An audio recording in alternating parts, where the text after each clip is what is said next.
man. Hustle TV's in the building, and we got the superstar barber, man, the barber of the stars, Barry, man. What's going on, Barry? What's good with you, DJ Hustle? Hey, you know how we do. We getting it in, man. How's it over in Texas, man? How's COVID been treating you? COVID's been, it's kind of been, I haven't had it personally. Okay. My son had it. We had thought my daughter had it, but she ended up not having it. I think she just had like a flu. Yeah. But I had a lot of customers who's had it. So it's definitely touched some people and it's impacted me in a secondary way, but it still has impacted me. So you guys shut down over there? Or are you guys still open, kind of, sort of? Or how's it working over there? We're open. We did shut down when it was the shutdown. Okay. But it hasn't been to full capacity because some people are still leery about coming in into the setting. No, I feel you on that. What got you in the cutting hair in the first place, man? I mean, everybody has a dream about something. Everybody has a goal, and you cut some fly stuff, man. So what got you to be in the barber? I know for like me, it was okay. So I was like 15, maybe going on 16, and my mom and my stepdad would have this thing like if they didn't have the money to send us to the shop, then cut our hair. Okay. Whoa. Okay. Well, they were never no good, and they had like these. Am I allowed to curse? Yeah, go ahead, knock it out. No, I'm gonna be clean. I'm gonna keep it clean. Okay. So they had like BS clippers, the kind where the cord got the short. The guy to be cutting off and on, you know what I mean? Yeah. Like my stepdad, he had this thing like, man, DJ Hustle. He had this thing like if you moved, he just would cut your hair bald.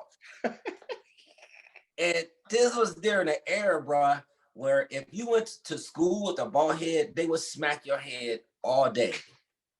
Back of the head right there. Then, and you know how that would go. Then you after about 4 smacks, you want to fight somebody. And you like, who smacked? I don't know. You know what I'm saying? I do. I understand. So it was just like, I always did like barbering, and I always liked when I would go into the barbershop, I always would like that atmosphere. And I just always thought the barber was just like the coolest dude. Like, don't ask me why. I just naturally took a gravitation towards it. And the fact that I was an artist, I was able to draw. I've always been able to draw and stuff like that too. Yeah. So it was just one day, I just got some courage and I told my mom, I said, I think I can do this better than you. Wow. And my mom was like, really?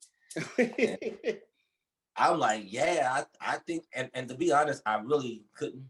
Well, I really could. You know what I'm saying? But I was like, yeah, I think I can do this better than you. So my brother, poor dude, he's always been a sacrificial lamb. His name is Travis. She's like, okay, well then, she handed me the one pair of clippers. She's like, well, cut Travis's hair. So I'm not going to lie and tell you that the first haircut was great. It was like a mauling. I really murdered him. Damn. Yeah, I murdered him, bro. I murdered him. How was his reaction when you murdered him like that on the fade?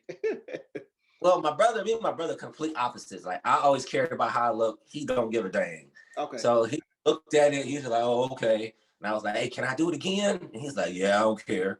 So it was all good. So kind of like, so after that experience, what I would do is on Saturday, after I did all my stuff that my parents required me to do, I would go to this bar.